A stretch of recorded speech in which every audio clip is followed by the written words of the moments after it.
നമസ്കാരം. കൃഷ്ണാരമിത്രത്തിലേക്ക് എല്ലാവർക്കും സ്വാഗതം. സൗദിയാണ് കേട്ടോ. ശ്രീകൃഷ്ണ ഗോവിന്ദ ഹരേ മുരാരേ ഹേ നാഥ നാരായണ വാസുദേവ. ശ്രീകൃഷ്ണ ഗോവിന്ദ ഹരേ മുരാരേ ഹേ നാഥ നാരായണ വാസുദേവ. ശ്രീ ഗുരുവായൂരപ്പ ശരണം ഹരേ. ഇന്നത്തെ സത്സംഗത്തിലേക്ക് എല്ലാവർക്കും ഒരിക്കൽ കൂടി സ്വാഗതം. ഇന്ന് 29-ാം തീയതിയാണ്. നിറ കഴിഞ്ഞിട്ടുള്ള പിറ്റേ ദിവസം കേട്ടോ. ഇന്നലെ ശ്രീലകത്ത് ശ്രീ ഗുരുവായൂരപ്പൻ നിറയുടെ നെൽക്കതിര് കയ്യിൽ പിടിച്ച്, ഓടക്കോയിലും നെൽക്കതിരും കയ്യിൽ പിടിച്ച് നിൽക്കുന്ന കുഞ്ഞുണ്ണികൃഷ്ണനായിരുന്നു. കുഞ്ഞുന്ന് തന്നെ പറയണം കേട്ടോ. 1-2 വയസ്സ് മാത്രമേ പ്രായം ഉണ്ടാവുള്ളൂ. ഇന്ന് വലിയ ഭാവത്തിലാണ്. വലിയ ഭാവം എന്ന് പറഞ്ഞാൽ ഇന്ന് പരശുരാമന്റെ ഭാവത്തിലാണ് കേട്ടോ. ഭഗവാൻ മഴു ഇങ്ങനെ എന്താ പറയുക, കൈ ഇങ്ങനെ ഫ്രീ ആക്കി വെച്ചിട്ട് അതിൽ മഴു പിടിച്ച് നിൽക്കുന്ന, ആ താടിയൊക്കെ വെച്ചിട്ടുള്ള ചുവന്ന പട്ടുടുത്ത ഗൗരവക്കാരനായിട്ടുള്ള നമ്മുടെ പൊന്നു ഗുരുവായൂരപ്പന് എത്ര ഗൗരവമുണ്ടെന്ന് പറഞ്ഞാലും നമുക്ക് നമ്മുടെ പൊന്നുണ്ണി കൃഷ്ണനാണ് എന്നുള്ളത് കൊണ്ട് ചിരി വരും കേട്ടോ. എനിക്ക് പെട്ടെന്ന് ഓർമ്മ വന്നത്, ഇന്ന് യശോദമ്മോട് പറഞ്ഞിട്ട് പരശുരാമന്റെ വേഷം ധരിക്കണം എന്ന് വിചാരിച്ചതാണോ ഭഗവാനെ? ഈ ഫാൻസി ഡ്രസ് കോമ്പറ്റീഷനൊക്കെ കുട്ടികൾ പോവില്ലേ? അപ്പോൾ ഇന്നിപ്പോൾ ഇവിടെ ഉണ്ണിക്കുട്ടൻ ഇന്ന് ഇവിടുന്ന് പോയിരിക്കുന്നത് മാവേലിയുടെ വേഷം കെട്ടിയിട്ടാട്ടോ. അവൻ ഇന്ന് സ്കൂളിൽ ഓണം സെലിബ്രേഷന് മാവേലി ആവുമായിരുന്നു. അപ്പോൾ അതിനിങ്ങനെ വാശി പിടിച്ച് കരയുണ്ട്. ഓരോന്ന് വേണം, അത് വേണം, എനിക്ക് ഇത് വേണം ചിറ്റേ, അത് വേണം ചിറ്റേ എന്ന് പറഞ്ഞിട്ട് എൻ്റെ അടുത്ത് ഓരോന്ന് ഇങ്ങനെ പറയുണ്ടായിരുന്നു. അപ്പോൾ അതാണ് എനിക്ക് പെട്ടെന്ന് ഓർമ്മ വന്നത്. ഇന്ന് ശ്രീലകത്ത് നിൽക്കുന്ന ഉണ്ണികൃഷ്ണനെ കണ്ടപ്പോൾ നമ്മുടെ കുഞ്ഞുണ്ണികൃഷ്ണൻ തന്നെ, എന്നാൽ താടിയൊക്കെ വെച്ച് ഗൗരവമൊക്കെ പിടിച്ച് ആ ഒരു എന്താ പറയുക, ചുവന്ന പട്ടൊക്കെ കൊടുത്ത് പരശുരാമനായിട്ട് വിളങ്ങുന്ന നമ്മുടെ പൊന്നുണ്ണി കൃഷ്ണന് നമസ്കാരം പറഞ്ഞുകൊണ്ട് നമുക്ക് ഇന്നത്തെ വിശേഷങ്ങൾ പറയാം. ഇന്നത്തെ വിശേഷങ്ങൾ പറയുന്നതിന് മുൻപായിട്ട് ഇന്നലത്തെ നമ്മുടെ വീഡിയോൻ്റെ താഴെയായിട്ട് വന്നിട്ടുള്ള ഒരു കമൻറ്റ് ഞാൻ വായിക്കാം കേട്ടോ. അതെന്താണെന്ന് വെച്ചാൽ, ഇന്നലെ നമ്മൾ പറഞ്ഞിരുന്നു തെറ്റി വായിച്ചാൽ കുഴപ്പമുണ്ടോ എന്ന് ചോദിച്ചപ്പോൾ ഞാനിങ്ങനെ പറഞ്ഞിരുന്നു, നമ്മളെങ്ങനെയാണോ ഭഗവാൻ നമ്മളെ എടുക്കുന്നത്, നമ്മളെന്താണോ ഭഗവാനെ കണക്കാക്കുന്നത് അതുപോലെ തന്നെയാണ് ഭഗവാൻ നമ്മളെ അതാക്കി മാറ്റും, അല്ലെങ്കിൽ ഭഗവാൻ സ്വയം അങ്ങനെയായി മാറും. ഭക്തന്റെ ഇഷ്ടമാണ് എന്ന് പറഞ്ഞിരുന്നു കേട്ടോ. അപ്പം അതിന് വേണ്ടിയിട്ട് അതിൻ്റെ താഴെ വന്നിട്ടുള്ള കമൻറ്റാണ്, തെറ്റാതെ ഗുരുവിൽ നിന്ന് പഠിക്കണം, വരപ്രഭുവിൻ്റെ കാര്യം ഒരു എക്സ്ക്യൂസായി കാണരുത് എന്നാണ് പരമേശ്വർ ചന്ദ് എന്ന ഒരു ഭക്തൻ്റെ കമൻറ്റ്. ഞാനതിനെ ഒരിക്കലും ഒരു എക്സ്ക്യൂസ് ആയിട്ടല്ല പറഞ്ഞത്. നമ്മൾ തെറ്റി എന്തെങ്കിലും ചെയ്താൽ അതിനെ ശരിയാക്കാനുള്ള മാർഗങ്ങൾ ഭഗവാൻ നമ്മുടെ മുമ്പിൽ കൊണ്ടുവന്ന് തരും. ഇന്നലെ ഞാൻ പറഞ്ഞ സഹസ്രനാമക്കാരൻ എന്ന പൂന്താനത്തിൻ്റെ കഥയെക്കുറിച്ച് പറഞ്ഞപ്പോൾ അദ്ദേഹം അനേക വർഷങ്ങളായിട്ട് അങ്ങനെ ചൊല്ലുന്ന ആളാണ്. അദ്ദേഹത്തിനെ ആ തെറ്റ് തിരുത്തി കൊടുത്തതും ഭഗവാൻ തന്നെയാണെന്നാണ് ഞാൻ വിശ്വസിക്കുന്നത്. അതേപോലെ തന്നെയാണ് നമുക്ക് എന്തെങ്കിലും തെറ്റുപറ്റി എന്നാൽ ആത്മാർത്ഥമായിട്ട് അത് പഠിക്കണം എന്ന് ആഗ്രഹം ഉണ്ടെങ്കിൽ നമ്മുടെ മുമ്പിൽ അങ്ങനെ ഒരു ഗുരുവിനെ ഭഗവാൻ തന്നെ കൊണ്ടുവന്ന് തരുകയെന്നെ ചെയ്യൂട്ടോ. അതിനും ഉദാഹരണം ഞാൻ തന്നെയാണ്. അപ്പം അതുകൊണ്ട് തന്നെ ഞാനിതിനെ ഒരു എക്സ്ക്യൂസായി നിങ്ങൾ തെറ്റി ചൊല്ലിക്കോളൂ, അതൊന്നും കുഴപ്പമില്ല, അങ്ങനെയല്ല പറഞ്ഞത്. തെറ്റ് പറ്റിയാൽ ഭഗവാൻ ക്ഷമിക്കില്ലേ? അത് മഹാപരാധമായി കണക്കാക്കപ്പെടുമോ? മഹാപാപം നമ്മുടെ തലയിൽ വന്ന് വീഴുമോ എന്നുള്ള ആ ഒരു ഭയത്തിൻ്റെ ഒന്നും ആവശ്യമില്ല. നമ്മുടെ ഉണ്ണികൃഷ്ണന് സ്നേഹിക്കാൻ മാത്രമേ അറിയുള്ളൂ, ശിക്ഷിക്കാൻ അറിയില്ല എന്ന് തന്നെയാട്ടോ ആചാര്യൻ പറയുന്നത്. ശിക്ഷിക്കാൻ അദ്ദേഹത്തിന് അറിയില്ല എന്ന് തന്നെയാണ്. അപ്പോൾ അദ്ദേഹത്തിനെ സ്നേഹിക്കാൻ മാത്രമേ അറിയുള്ളൂ. അപ്പോൾ അതുകൊണ്ട് ധൈര്യമായിട്ട് വായിച്ചോളൂ. നമ്മുടെ ഈ സനാതനധർമ്മത്തിൽ, അല്ലെങ്കിൽ നമ്മൾ ഹിന്ദുക്കൾ ഏറ്റവും കൂടുതൽ വിമുഖത കാണിക്കുന്നത് ഭക്തിയോടാണ്. എന്തുകൊണ്ടാണെന്നറിയോ? നമുക്ക് ഭയമാണ്. ഭക്തി എന്ന് പറഞ്ഞാൽ നമുക്ക് ഭയമാണ്. എന്തുകൊണ്ടാണ് ഭയം? അത് ചെയ്താൽ ദോഷമാണോ, ഇത് ചെയ്താൽ ദോഷമാണോ, മറ്റേത് ചെയ്താൽ ദോഷമാണോ? അങ്ങനെയല്ല. ഒരമ്മയ്ക്ക് കുഞ്ഞിനോടുള്ള സ്നേഹം എങ്ങനെയാണോ അങ്ങനെയാണ് ഈശ്വരന് ഭക്തനോടുള്ള സ്നേഹം എന്ന് തന്നെയാണ് ആചാര്യന്മാർ പറയാറുള്ളത്. അമ്മമാരെ തെറ്റ് കണ്ടാൽ, കുഞ്ഞുങ്ങളുടെ തെറ്റ് കണ്ടാൽ വഴക്ക് പറയാം, അടിക്കാം. പക്ഷെ എന്നാൽ പോലും അവരെ നേർവഴിക്ക് നടത്തി അവരെ കൂടെ കൂട്ടും. ഒരിക്കലും വെറുത്ത ശിക്ഷ, വലിയ ശിക്ഷ ആ കുഞ്ഞിന് കൊടുക്കുക എന്നൊരമ്മയും വിചാരിക്കില്ല. മയിൽപീലിയുടെ തണ്ടുകൊണ്ടാണ് ഉണ്ണികൃഷ്ണനെ ഭയപ്പെടുത്താൻ യശോദമ്മ വടിയായി പിടിച്ചിരുന്നതെന്ന്. ഒരു മയിൽപീലി തണ്ടുകൊണ്ട് അടിച്ചാൽ എന്താ സംഭവിക്കുക? ഒന്നും സംഭവിക്കില്ല. അതേമാതിരി തന്നെയാണ് ഓരോ അമ്മമാര് കുഞ്ഞുങ്ങളെ വേദനിപ്പിക്കാനല്ല അടിക്കണേ, അവർക്കത് ഓർമ്മ വരാൻ വേണ്ടിയിട്ടാണ്. അതുപോലെ ചെറിയ ശിക്ഷയിലൂടെയോ അതല്ലെങ്കിൽ നല്ലൊരു ഗുരുവിലൂടെയോ നിങ്ങളെ നേർവഴിക്ക് നടത്താൻ ഈശ്വരനിലേക്ക് സമർപ്പിക്കൂ. ഈശ്വരന് സാധിക്കും. അതുകൊണ്ട് തന്നെ ഒരിക്കലും ഭക്തിഭാവത്തിൽ നിന്ന് വിമുഖരാവേണ്ട കാര്യമൊന്നുമില്ല. അങ്ങനെ ചെയ്താൽ ദോഷമാവോ, ഇങ്ങനെ ചെയ്താൽ ഒന്നും ദോഷമില്ല, എല്ലാം നല്ലതാണ്, എല്ലാം ശരിയാണ്. അങ്ങനെ വിശ്വസിച്ച് ചെയ്യൂ. നിഷ്കളങ്ക ഭാവം മാത്രം ഉണ്ടായാൽ മതി, ഭഗവാനോട് സ്നേഹം മാത്രം ഉണ്ടായാൽ മതി. ബാക്കിയൊക്കെ ഉണ്ടല്ലോ ഭഗവാൻ നേരേക്ക് തരും തന്നെയാട്ടോ. അത് എൻ്റെ വിശ്വാസമാണ്. ഞാൻ നിങ്ങളോട് പറയുന്ന ഓരോ കാര്യങ്ങളും എൻ്റെ വിശ്വാസങ്ങളും എൻ്റെ ആചാരങ്ങളുമാണ് കേട്ടോ. ഞാൻ എന്താണോ ആചരിക്കുന്നത് അതാണ് പറഞ്ഞു തരുന്നത്. പറഞ്ഞു തരിക എന്നൊന്നും പറയാൻ പറ്റില്ല, അത്ര വലിയ ആളായിട്ടില്ല. പറയുന്നത്, ഞാൻ ഇവിടെ വന്ന് പറയുന്നതെല്ലാം ഞാൻ എന്താണോ ആചരിക്കുന്നത് അതാണ്, ഞാൻ എന്താണോ വിശ്വസിക്കുന്നത് അതാണ്. അപ്പോൾ ഇതൊന്നും കുഴപ്പമുണ്ടെന്ന് എനിക്കിപ്പോഴും, ഞാനിതൊന്നും അംഗീകരിക്കില്ല കേട്ടോ. അപ്പോൾ ആദ്യം നമുക്ക് ചോദ്യങ്ങൾ നോക്കാം. ആദ്യത്തെ ചോദ്യം, ചെറിയ ചെറിയ നാമങ്ങൾ പറഞ്ഞു തരുമോ എന്നാണ് പൗർണമി ചോദിച്ചിരിക്കുന്നത് കേട്ടോ. നമുക്ക് ഷോർട്സ് ആയിട്ട് അപ്ലോഡ് ചെയ്യാം. ചെറിയ കുട്ടികളുണ്ട്, എനിക്ക് 3 പേര്. അവരെ 3 പേർക്കും അറിയാവുന്ന കുഞ്ഞു കുഞ്ഞു നാമങ്ങളൊക്കെ നമുക്ക് അപ്ലോഡ് ചെയ്യാം. ഞാൻ ചിലതൊക്കെ ഇടയ്ക്കൊക്കെ നമ്മുടെ ഗ്രൂപ്പിൽ, വാട്സപ്പ് ഗ്രൂപ്പിൽ ഇടാറുണ്ട് കേട്ടോ.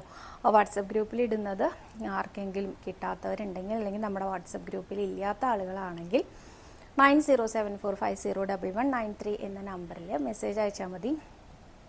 ഞാൻ കുറച്ച് പെൻഡിങ് വെച്ചിട്ടുണ്ട് കേട്ടോ മെസ്സേജ്, ഞാൻ എന്തായാലും നോക്കും. അപ്പോൾ അതിനനുസരിച്ച് ഞാൻ ഗ്രൂപ്പിൽ ആഡ് ചെയ്യാം കേട്ടോ.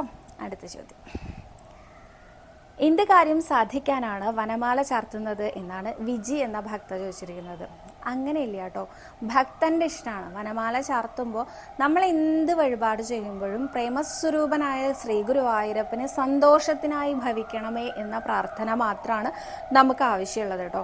ഗുരുവായൂരപ്പന് സന്തോഷത്തിനായി ഭവിച്ചാൽ എന്താ ഗുണം? നമുക്ക് ആ സന്തോഷം കിട്ടും, അതന്നെയാ ഗുണം.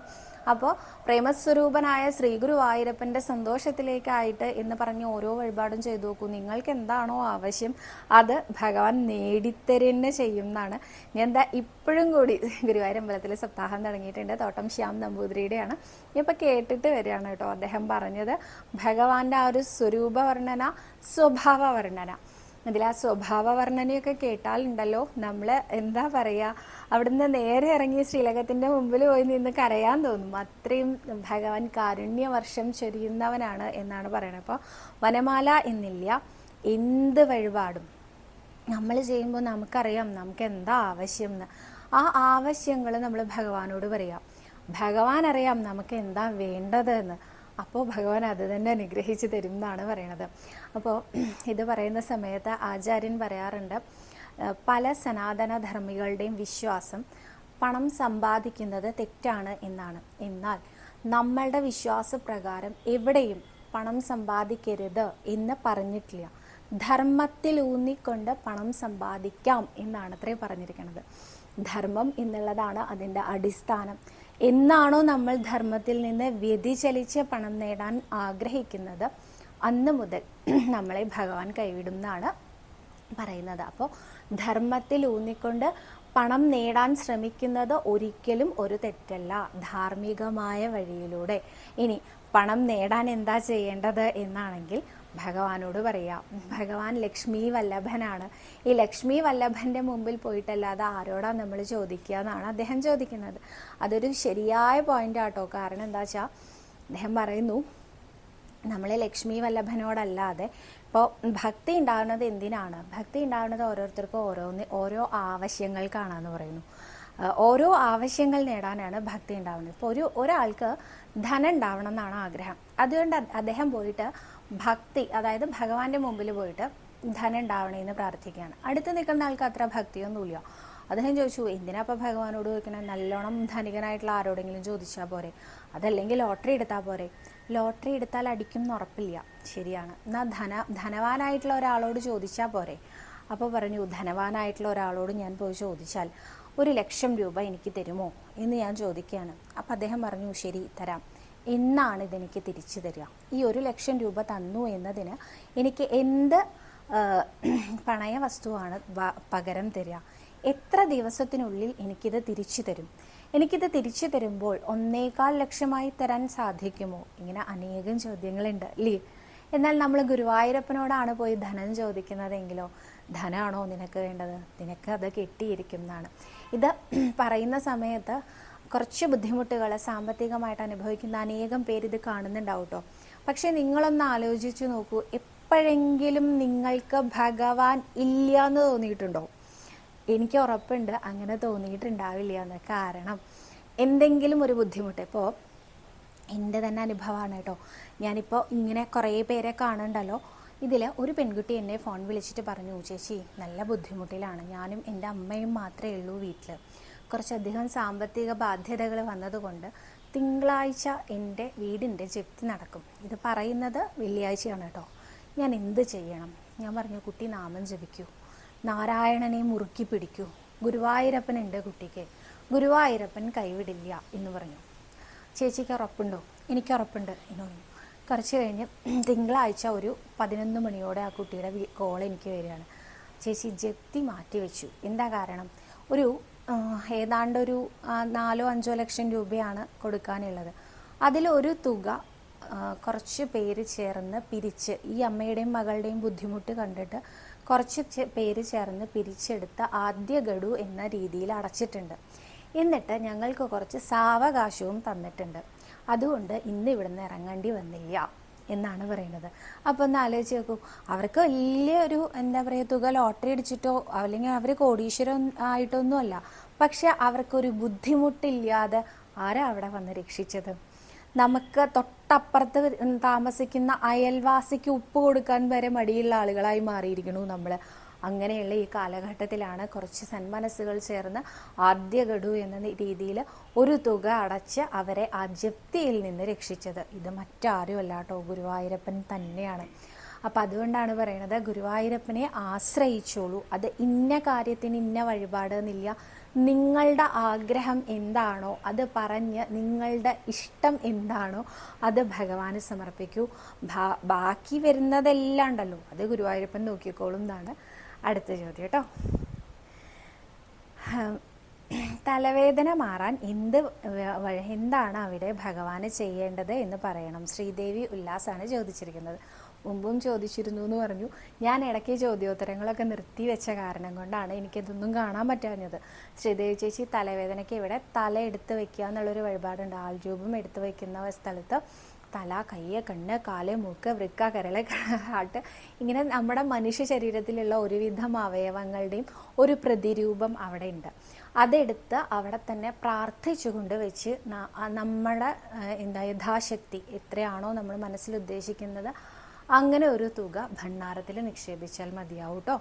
എല്ലാം ഭഗവാൻ നേരെയാക്കി തരും. ഇത് ചെയ്തു കഴിഞ്ഞ് വേഗം വീട്ടിലേക്ക് പോവാം, ബാക്കിയെല്ലാം ഭഗവാൻ ആയിക്കോളും എന്ന് സവിത പറഞ്ഞു. അങ്ങനെ വിചാരിക്കരുത്. നാമം ചൊല്ലണം, നാരായണീയം വായിക്കണം. അങ്ങനെയൊക്കെ ആണെങ്കിലേ ഇതിനൊക്കെ ഭഗവാനും ഒരു ഉത്സാഹം ഉണ്ടാവുള്ളൂ എന്ന് തന്നെയാണ് എനിക്ക് തോന്നണേ കേട്ടോ.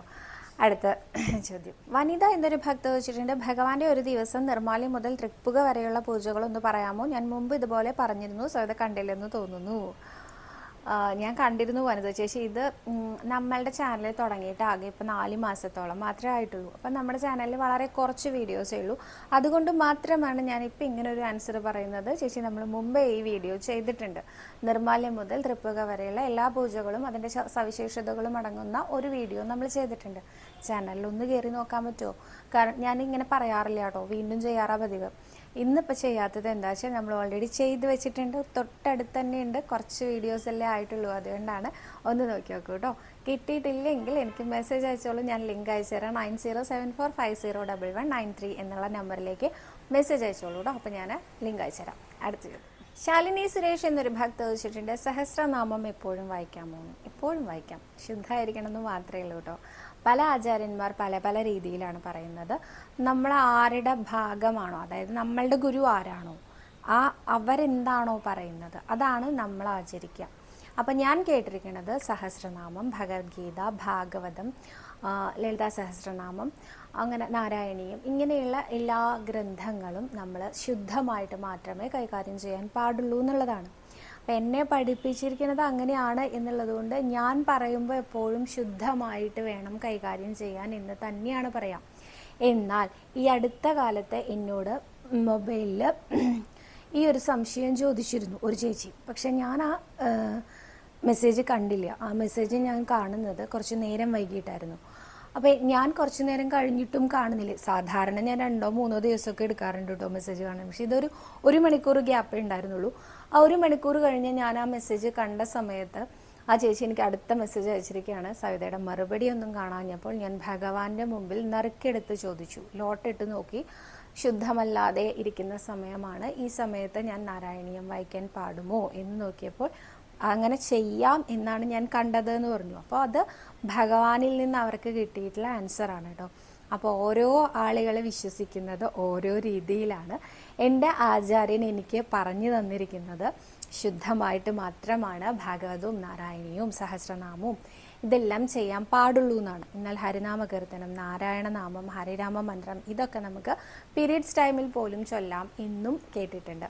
അപ്പം ഞാൻ ആചരിക്കുന്ന രീതി എന്ന് പറയുന്നത് ഇതാണ്. അതുകൊണ്ട് നിങ്ങളെ ഓരോരുത്തരും എൻ്റെ രീതിയാണ് ഫോളോ ചെയ്യുന്നതെങ്കിൽ ശുദ്ധമായിട്ട് മാത്രം കൈകാര്യം ചെയ്യൂ. അടുത്ത ചോദ്യം, മിനി സുകുമാരൻ എന്നൊരു ഭക്ത ചോദിച്ചിട്ടുണ്ട്, അഹസ വഴിപാടിനെ കുറിച്ച് പറയാമോ? വഴിപാട് നേർന്നാൽ നമ്മൾ വരണമെന്നുണ്ടോ? ക്യാഷ് അയച്ചു കൊടുത്താൽ മതിയോ? ഒന്ന് ഡീറ്റെയിൽസ് തരുമോ എന്നാണ് മിനി ചേച്ചിയുടെ ചോദ്യം. നോക്കൂ, നമ്മൾ ഒരു വഴിപാട് ചെയ്യുകയാണെങ്കിൽ അതിൻ്റെ പ്രസാദം നമ്മൾ തന്നെ സ്വീകരിക്കുന്നതാണ് ആ വഴിപാട് പൂർണ്ണതയിലെത്തുന്നതിന് വേണ്ടത്. എന്നാൽ പല ആളുകളും വിദേശത്തുണ്ടായിരിക്കാം, അല്ലെങ്കിൽ പെട്ടെന്ന് ഗുരുവായൂർക്ക് വരാൻ പറ്റാത്തവരുണ്ടായിരിക്കാം. പക്ഷെ അവർക്ക് ആ വഴിപാട് ചെയ്താൽ ഒരുപാട് കോൺഫിഡൻസ് കൂടും എന്ന് തോന്നുന്നുണ്ടെങ്കിൽ തീർച്ചയായിട്ടും നിങ്ങൾ ആ വഴിപാട് ചെയ്തോളൂ. ഓൺലൈനായിട്ട് ബുക്ക് ചെയ്യാൻ സാധിക്കും. അപ്പോൾ ഞങ്ങൾ അങ്ങനെ ചെയ്താൽ, ഞങ്ങൾ വന്നില്ലെങ്കിലും ആ വഴിപാട് അവിടെ നടക്കുമോ ചോദിച്ചാൽ തീർച്ചയായിട്ടും നടക്കും കേട്ടോ, ഉറപ്പായിട്ടും നടക്കും. ഈ ഒരു ചോദ്യത്തിന് ഒരു പ്രസക്തിയില്ല. ഞാൻ കഴിഞ്ഞ ദിവസം പറഞ്ഞിരുന്നു, തലയ്ക്ക് ചുറ്റും ഇങ്ങനെ കാശ് ഒഴിഞ്ഞിടുന്നതിൻ്റെ പ്രസക്തി എത്രത്തോളം നമുക്ക് ഇല്ലാത്തൊരു കാര്യമാണ് നമ്മൾ ചെയ്യുന്നതെന്നുള്ളതൊക്കെ ഞാൻ പറഞ്ഞിരുന്നു. അതുപോലെയുള്ളൂ കേട്ടോ, നമ്മളാണത് ചെയ്യുന്നത് എന്ന് ശ്രീലകത്തിരിക്കുന്ന ഗുരുവായൂരപ്പന്, നമ്മുടെ ഗുരുവായൂരപ്പന് അറിയില്ല എന്ന് തോന്നുന്നുണ്ടോ നിങ്ങൾക്ക്? ഉറപ്പായിട്ടും അദ്ദേഹത്തിന് അറിയാലോ. അപ്പോൾ ഈ വഴിപാട് ഇവിടെ നടക്കുക തന്നെ ചെയ്യൂ കേട്ടോ. ഇനി അഹസ വഴിപാടിനെ കുറിച്ച് പറയാനാണ് പറഞ്ഞിരിക്കുന്നത്. സാധാരണ ജോലി സംബന്ധമായിട്ടുള്ള കാര്യങ്ങൾക്ക് അഹസ വഴിപാട് നേരാറുണ്ട്. ഇത് മാത്രമൊന്നുമല്ല കേട്ടോ, നമ്മുടെ ഇഷ്ടമാണ് എന്തിനു വേണ്ടിയിട്ട് ആ ഗുരുവായൂരപ്പന് എന്താ നൽകേണ്ടത് എന്നുള്ളത്. 3000 രൂപയാണ് അഹസ ഷീട്ടാക്കാൻ വേണ്ടത്. ഇത് നാളെ അഹസ വേണമെങ്കിൽ ഇന്ന് ഉച്ചയ്ക്ക് 12 മണിക്കെങ്കിലും ഷീട്ടാക്കണം. ഇനി www.guruvayurdevasam.in എന്ന വെബ്സൈറ്റിലൂടെ നിങ്ങൾക്ക് ഷീട്ടാക്കാൻ പറ്റും. കൃഷ്ണാരിമിത്രം എന്ന ഈ ചാനൽ ഒരു തരത്തിലുള്ള പണമിടപാടുകളും നടത്തുന്നില്ല കേട്ടോ. അതായത് ഷീട്ടാക്കി കൊടുക്കുകയോ അങ്ങനെ മറ്റൊരു വഴിപാടുകളും ചെയ്തു കൊടുക്കുകയോ ചെയ്യുന്നില്ല. എൻ്റെ സാഹചര്യം നിങ്ങളെല്ലാവർക്കും അറിയാം. 3 കുട്ടികളുണ്ട് എനിക്ക്. ഒരു വലിയ കുടുംബത്തിൻ്റെ തന്നെ ഉത്തരവാദിത്വം എൻ്റെ തലയിലുണ്ട്. അതുകൊണ്ട് തന്നെ ഇനി എനിക്ക്, പിന്നെ മാത്രമല്ല ഞാനൊരു സ്ത്രീയും ആണല്ലോ, അപ്പോൾ എനിക്ക് എപ്പോഴും ഒന്നും അമ്പലത്തിലേക്ക് പോയിട്ട് വഴിപാടുകൾ ഷീട്ടാക്കാൻ സാധിച്ചു എന്ന് വരില്ല. അപ്പോൾ അതുകൊണ്ട് തന്നെ ഞാൻ അങ്ങനെ ഒരു വലിയ ഉത്തരവാദിത്വം ഏറ്റെടുക്കുന്നില്ല. ഒരു തരത്തിലുള്ള പണമിടപാടുകളും ചെയ്യുന്നുമില്ല കേട്ടോ. അടുത്ത ലയ ഉദയകുമാർ എന്നൊരു ഭക്ത ചോദിച്ചിട്ടുണ്ട്, കൊച്ചിന് ചോറ് കൊടുക്കാൻ തിരക്കില്ലാത്ത ദിവസം ഏതാണ് എന്ന്. ഗുരുവായൂർ അമ്പലത്തിൽ തിരക്കില്ലാത്ത ദിവസം അൺപ്രഡിക്റ്റബിൾ എന്ന് തന്നെയാണ് ഞാൻ പറയുന്നത്. ഗുരുവായൂർ അമ്പലത്തിൽ തിരക്കില്ലാതെ തൊഴാം, തിരക്കില്ലാത്ത ദിവസങ്ങൾ ഇന്നതാണ് എന്നൊക്കെ പറഞ്ഞ് ആരെങ്കിലും നിങ്ങളോട് പറയുന്നുണ്ടെങ്കിൽ അത് ശുദ്ധ അസംബന്ധമാണ് എന്നേ ഞാൻ പറയുള്ളൂ കേട്ടോ. കാരണം എന്താ വെച്ചാൽ അങ്ങനെ ഒരു ദിവസം ഗുരുവായൂർ അമ്പലത്തിനെ സംബന്ധിച്ചിടത്തോളം ഇപ്പോൾ ഇല്ല. മുമ്പ് ചൊവ്വാഴ്ച ദിവസങ്ങളിൽ കുറച്ച് തിരക്ക് കുറയാറുണ്ടായിരുന്നു. പക്ഷെ ഇപ്പോഴൊക്കെ ചൊവ്വാഴ്ച നമുക്ക് അടി വെച്ച് നടക്കാനുള്ള അത്രയും തിരക്കാണ് കാണുന്നത്. അപ്പോൾ തിരക്കില്ലാത്തൊരു ദിവസം എന്ന് പറഞ്ഞ് നമുക്ക് പ്രെഡിക്റ്റ് ചെയ്യാനൊന്നും പറ്റില്ല. ഗുരുവായൂരപ്പനോട് പ്രാർത്ഥിച്ചുകൊണ്ട് വരാൻ സാധിക്കും, അത് മാത്രമേ നമുക്ക് സാധിക്കുള്ളൂ. നന്നായിട്ട് പ്രാർത്ഥിക്കാം. സ്വഗൃഹത്തിൽ നിന്ന് എന്തൊക്കെയാണോ നിങ്ങൾക്ക് ആഗ്രഹമുള്ളത് അതൊക്കെ ഇവിടെ വന്നാൽ തരാവണേ ഗുരുവായൂരപ്പ, അതൊക്കെ നേരേക്ക് തരണേ ഗുരുവായൂരപ്പ എന്ന് പറഞ്ഞ് പ്രാർത്ഥിക്കാം എന്നല്ലാതെ ഗുരുവായൂർ അമ്പലത്തിൽ തിരക്കില്ലാത്ത സമയമോ തിരക്കില്ലാത്ത ദിവസമോ പെട്ടെന്ന് തൊഴാൻ ഉള്ള മാർഗങ്ങളോ ഇല്ല. ഇനി അഥവാ പെട്ടെന്ന് തൊഴണം എന്നുണ്ടെങ്കിൽ നെയ്വിളക്ക് ഷീട്ടാക്കുക എന്നതാണ് ഓപ്ഷൻ. 1000 രൂപയ്ക്ക് ഒരാൾക്കും 4500 രൂപയ്ക്ക് 5 പേർക്കും അകത്തേക്ക് ക്യൂ സംവിധാനത്തിലൂടെ അല്ലാതെ കടക്കാൻ. എന്നാലും ഇവർക്കും കുറച്ച് നേരമെങ്കിലും ക്യൂ നിൽക്കേണ്ടതായിട്ട് വരും കേട്ടോ. അതല്ലാതെ ഇന്ന സമയത്ത് വന്നാൽ പെട്ടെന്ന് തൊഴാം, ഇന്ന നേരത്ത് അങ്ങനെയൊന്നുമില്ല. ഉദയാസ്തമന പൂജ ഉണ്ടെങ്കിൽ കുറച്ചധികം നേരം നിൽക്കേണ്ടി വരും എന്നുള്ളത് മാത്രമാണ് എനിക്ക് പറയാനുള്ളത്.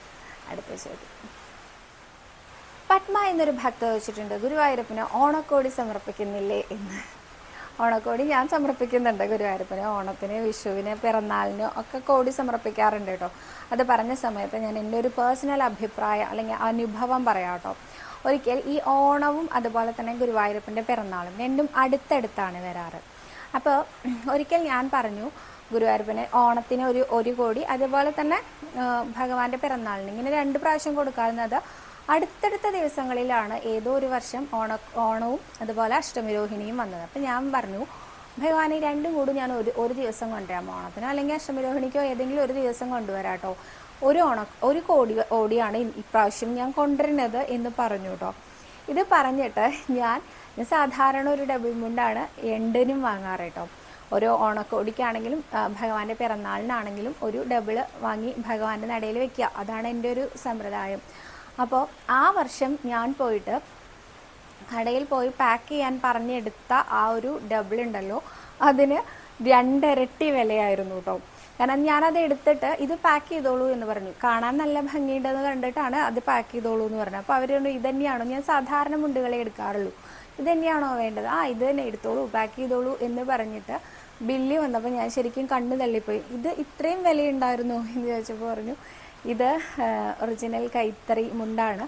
അപ്പോൾ ഇതിന് സോഫ്റ്റ്നെസ് കൂടെ അതിൻ്റെ കുറേ ഡീറ്റെയിലിംഗ് തന്നു കേട്ടോ. ഇതിങ്ങനെ ഇത്രയും നല്ലതാണ്, അങ്ങനെയാണ് ഇങ്ങനെയാണ്, അതുകൊണ്ടാണ് ഇതിന് ഇത്രയും വില എന്ന് പറഞ്ഞു.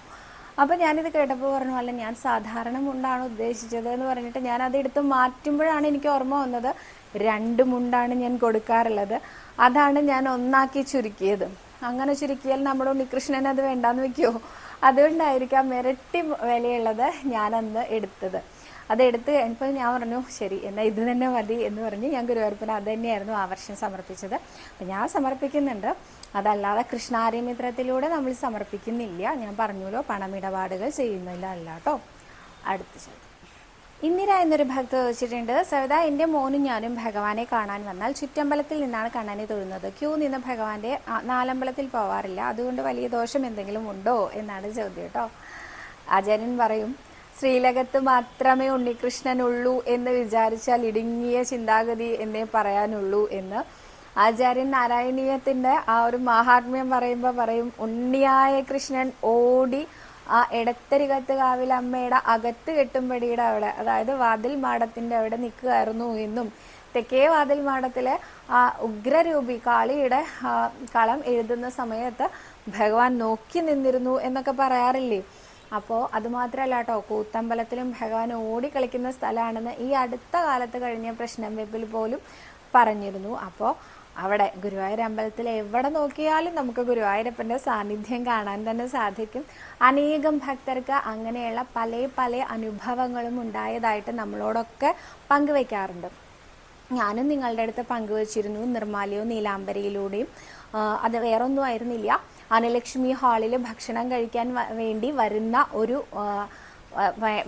അതായത് ഭക്ഷണം കഴിക്കണം എന്ന് ആഗ്രഹിച്ച് വന്നിട്ടുള്ള ഒരു ഫാമിലിക്ക് അകത്തേക്ക് പ്രവേശിക്കാൻ അവിടെ ക്ലോസ് ചെയ്തു, ഇനി ഇല്ല, ഭക്ഷണം ഇല്ല എന്ന് പറഞ്ഞപ്പോൾ അവർ പറഞ്ഞു, തൊഴാൻ നിന്നത് കൊണ്ടാണ്, ക്യൂ സംവിധാനത്തിൽ അകപ്പെട്ടു പോയതുകൊണ്ടാണ്, ദയവ് ചെയ്ത് ഭഗവാന്റെ പ്രസാദം ഒരു പിടിയെങ്കിലും കഴിക്കാൻ ഞങ്ങളെ അനുവദിക്കണം എന്ന് പറഞ്ഞു. അപ്പോൾ അവിടെയുള്ള സെക്യൂരിറ്റി പറഞ്ഞു, കഴിഞ്ഞു, ക്ലോസ് ചെയ്തു എന്ന് പറഞ്ഞിട്ട് അകത്തേക്ക് പ്രവേശിക്കേണ്ടി വന്നാൽ അത് എൻ്റെ ജോലിയെ ബാധിക്കും, അതുകൊണ്ട് എനിക്ക് നിവർത്തിയില്ല നിങ്ങളെ കടത്തി വിടാൻ. ഒരു പിടിയൊക്കെ ചിലപ്പോൾ ഉണ്ടായിരിക്കാം, പക്ഷെ കടത്തി വിടാൻ എനിക്ക് അനുവാദമില്ല എന്ന് പറഞ്ഞു. അപ്പോൾ അകത്ത് നിന്നിരുന്ന ഇദ്ദേഹത്തിൻ്റെ മേലുദ്യോഗസ്ഥൻ ഒരു കസവ് വേഷ്ടിയൊക്കെ ഇട്ട് വന്നിട്ട് അദ്ദേഹം പറഞ്ഞു, കടത്തി വിടൂ, കുറച്ചൊക്കെ ഇനിയും ബാക്കിയുണ്ടാവും എന്ന്. അങ്ങനെ ആ ഫാമിലി അകത്തേക്ക് കടന്നു, അവർ ഭക്ഷണം കഴിച്ചു. കുറച്ച് അവരകത്തേക്ക് കടന്ന് അവരുടെ സീറ്റിലിരുന്നതിന് ശേഷം അകത്തു നിന്ന് നേരത്തെ പറഞ്ഞ ഇതേ മേലുദ്യോഗസ്ഥൻ ഓടി വന്നിട്ട് ഇവിടെ നിന്നിരുന്ന സെക്യൂരിറ്റിയോട് ചോദിച്ചു, എന്തിനാണ് പിന്നെയും ആളെ കടത്തി വിടുന്നത്? ഞാൻ നിങ്ങളോട് പറഞ്ഞതല്ലേ ഇനി ആളെ കടത്തി വിടരുത് എന്ന് ചോദിച്ച സമയത്ത് അദ്ദേഹം പറഞ്ഞു, അങ്ങനെയല്ലേ ഇപ്പോൾ വന്ന് പറഞ്ഞത്, കടത്തി വിടൂ, ഇനിയും ഭക്ഷണം ഉണ്ടെന്ന്, അതുകൊണ്ടല്ലേ ഞാൻ വിട്ടത് എന്ന് ചോദിച്ചപ്പോൾ പറഞ്ഞു, ഞാൻ എപ്പോഴാണ് വന്നത് എന്നാണ് ചോദിക്കുന്നത് അദ്ദേഹം. അപ്പോഴാണ് ഈ സെക്യൂരിറ്റി, പുറത്തു നിന്നിരുന്ന ഈ സെക്യൂരിറ്റി ഒന്നുകൂടെ ശ്രദ്ധിക്കുന്നത്, നേരത്തെ വന്നപ്പോൾ കസവ് വേഷ്ടി ഇട്ടിട്ടും കളഭം തൊട്ട രൂപത്തിലുമാണ് അങ്ങയെ കണ്ടിരുന്നത്, എന്നാൽ ഇപ്പോൾ വരുമ്പോൾ യൂണിഫോമിലാണ് അങ്ങയെ കാണുന്നത്. അതായത് അവരുടെ ഒരു റോസ് ഷോളോ പച്ച ഷോളൊക്കെ ആയിട്ട് പല തരത്തിലുള്ള ഷോളുകൾ കാണാറില്ലേ, ആ യൂണിഫോമിലാണ് കാണുന്നത്. അപ്പോൾ കസവ് വേഷ്ടി മാറിയിരിക്കുന്നു, അതെന്താ അങ്ങനെ എന്ന് ചോദിച്ചപ്പോൾ 2 പേർക്കും മനസ്സിലായി പെട്ടെന്ന് തന്നെ, ഈ വന്നു എന്ന് പറയപ്പെടുന്ന ആൾ അവിടെ വന്നിട്ടേ ഇല്ല. അപ്പോൾ അവിടെ ആരാ വേറെ വന്നത്? ഇത് ഈ അടുത്ത കാലത്ത് ഈ ഒരു മാസത്തിൻ്റെ ഇടയിൽ നടന്നൊരു കാര്യമാണ് കേട്ടോ. അപ്പോൾ ആ ശ്രീലകത്ത് മാത്രമൊന്നുമല്ല നമ്മുടെ ഉണ്ണികൃഷ്ണൻ ഇവിടെ എല്ലായിടത്തും ഉണ്ടെന്നേ. നമ്മളൊന്ന് മനസ്സിരുത്തി വിളിച്ചാണ്ടല്ലോ കൂടെ ഇങ്ങോട്ട് പോരും, പണ്ട് പൂന്താനത്തിൻ്റെ കൂടെ പോയ പോലെ എന്നാണ് പറയണത്. അപ്പോൾ അതുകൊണ്ട് ദോഷമൊന്നുമില്ല കേട്ടോ, പുറത്ത് നിന്ന് തൊഴുതാലും മതി. ബിന്ദു അരവിന്ദ് എന്നൊരു ഭക്ത വെച്ചിട്ടുണ്ട്, ഒരു സങ്കടം വരുന്ന ചോദ്യമാണ് കേട്ടോ. ഞാൻ ഈ ചോദ്യം വായിച്ചപ്പോൾ തിരിഞ്ഞ് കുറേ പ്രാവശ്യം ചിന്തിച്ചു. ഞാൻ ചിന്തിക്കേണ്ടുന്ന ഒരു ചോദ്യം തന്നെയാണ്. സവിതയ്ക്കും കുടുംബത്തിന് നമസ്കാരം. ഗുരുവായൂർ കണ്ണനെ തൊഴുതാൽ മമ്മിയൂര് കൂടി തൊഴുതാലേ ദർശനം പൂർണ്ണമാവൂ എന്ന് കേട്ടിട്ടുണ്ട്. നിങ്ങൾ പ്രദേശവാസികളും നിത്യവും അങ്ങനെ ചെയ്യാറുണ്ടോ? ഇതൊരു ബാലിശമായ സംശയമാവില്ലേ? എങ്കിലും മറുപടി പ്രതീക്ഷിക്കുന്നു. ഇത് ബാലിശമായ ഒരു ചോദ്യമായിട്ട് എനിക്ക് തോന്നുന്നില്ല. മമ്മിയൂരപ്പൻ എന്നോട് ചോദിച്ച പോലെയാണ് എനിക്ക് തോന്നണത് കേട്ടോ. ഞാൻ അങ്ങനെ പോവാറില്ല. മാസത്തിൽ 2-3 തവണ മാത്രമാണ് ഞാൻ മമ്മിയൂരമ്പലത്തിൽ പോവാറുള്ളത്. അല്ലാത്ത ദിവസങ്ങളിൽ ഞാൻ ഗുരുവായൂർ അമ്പലത്തിലാണ് പോവാറുള്ളത്. എന്നാൽ എൻ്റെ ഗൃഹം, എൻ്റെ വീട് മമ്മിയൂർ അമ്പലത്തിനോട് കുറച്ച് അടുത്താണ് കേട്ടോ. മമ്മിയൂർ അമ്പലത്തിലെ നാഴികമണി അടിക്കുന്നത് എൻ്റെ ഇല്ലത്തിരുന്ന് എനിക്ക് കേൾക്കാം. അത്രയും അടുത്തിരുന്നിട്ടാണ് ഞാൻ ഈ അക്രമം കാണിക്കുന്നത്. ചിലപ്പോൾ എന്നെ അതൊന്ന് ബോധറിയിക്കാൻ വേണ്ടിയിട്ട് മഹാദേവൻ ചോദിപ്പിച്ചതായിരിക്കാം ഈ ഒരു ചോദ്യം. നമ്മുടെ ഗുരുവായൂരപ്പൻ ചോദിപ്പിച്ചതായിരിക്കാം ഈ ഒരു ചോദ്യം. നീ എന്തുകൊണ്ടാണ് ചെയ്യാത്തത്? നീയല്ലേ എപ്പോഴും പറയാറ് നീ ആചരിക്കുന്നതാണ് പറയുന്നത് എന്ന്. അപ്പോൾ മമ്മിയൂരപ്പനോട് ഞാൻ ഒരു ക്ഷമാപണം നടത്തുന്നു. ഇന്ന് തന്നെ ഞാനത് പ്രാക്ടിക്കലാക്കാൻ ശ്രമിക്കുന്നതാണ്. എല്ലാ ദിവസവും മമ്മിയൂരും കൂടി പോയി തൊഴുന്ന പ്രദേശവാസികൾ അനേകം പേരെ എനിക്കറിയാം. എന്നാൽ എല്ലാവരും അങ്ങനെ ചെയ്യാറുണ്ടോ ചോദിച്ചാൽ ഇല്ല കേട്ടോ. എല്ലാവരും അങ്ങനെ ചെയ്യാറില്ല എന്ന് തന്നെ വേണം കണക്കാക്കാൻ. ഞാൻ ഇനി മുതൽ ചെയ്യുന്നതാണ്. അപ്പം ഇന്ന് അത്രയും ചോദ്യങ്ങളേ ഉള്ളൂ. കുറേ ചോദ്യങ്ങൾ ഇനിയും വന്നിട്ടുണ്ട് കേട്ടോ. നിറയെ ചോദ്യങ്ങൾ വന്നിട്ടുണ്ട്. പക്ഷെ ഒരു ചോദ്യത്തിന് തന്നെ ഞാനിങ്ങനെ വലിച്ചു നീട്ടി ആൻസർ പറയുന്നതുകൊണ്ടായിരിക്കാം ഞാൻ ഇന്ന് ഇത്രയും ചോദ്യങ്ങളെ എടുത്തിട്ടുള്ളൂ. ഇനിയും അനേകം ചോദ്യങ്ങളും കൊണ്ട് നാളെ വരാമെന്ന് വിചാരിക്കുന്നു. ഈ കഴിഞ്ഞ ചോദ്യങ്ങളെല്ലാം എടുത്ത് നാളെ വരാം എന്ന് വിചാരിക്കുന്നു. ഇനിയും കൂടുതൽ സംശയങ്ങളുണ്ടെങ്കിൽ താഴെ കമൻറ്റായിട്ട് അറിയിക്കൂ. അതല്ലെങ്കിൽ വാട്സപ്പ് നമ്പറിൽ ചോദിച്ചോളൂ. 9074501193 ഇതാണ് എൻ്റെ വാട്സപ്പ് നമ്പർ. അതിൽ ചോദിക്കുമ്പോൾ ആൻസർ കിട്ടാൻ ചിലപ്പോൾ ഡിലേ ആവും. ഇതിൽ ചോദിക്കുന്നതായിരിക്കും കുറച്ചും കൂടെ എളുപ്പം എന്ന് തോന്നുന്നു. താഴെ കമൻറ്റായിട്ട് ചോദിച്ചോളൂ കേട്ടോ. അപ്പോൾ ഇനിയും ഞാൻ സംശയങ്ങൾക്കുള്ള മറുപടിയുടെ കൂടെ നമ്മുടെ ഉണ്ണികൃഷ്ണൻ്റെ കഥകളും കൊണ്ടുവരാമെന്ന് വിചാരിക്കുന്നു. ഗുരുവായൂരപ്പൻ്റെ അനുഗ്രഹം ഉണ്ടെങ്കിൽ സർവ്വരോഗവിനാശന, സർവ്വപാപവിനാശന, സർവ്വദുഃഖവിനാശന, സർവ്വസൗഖ്യപ്രദായക ശ്രീ ഗുരുവായൂരപ്പ ശരണം ഹരേ.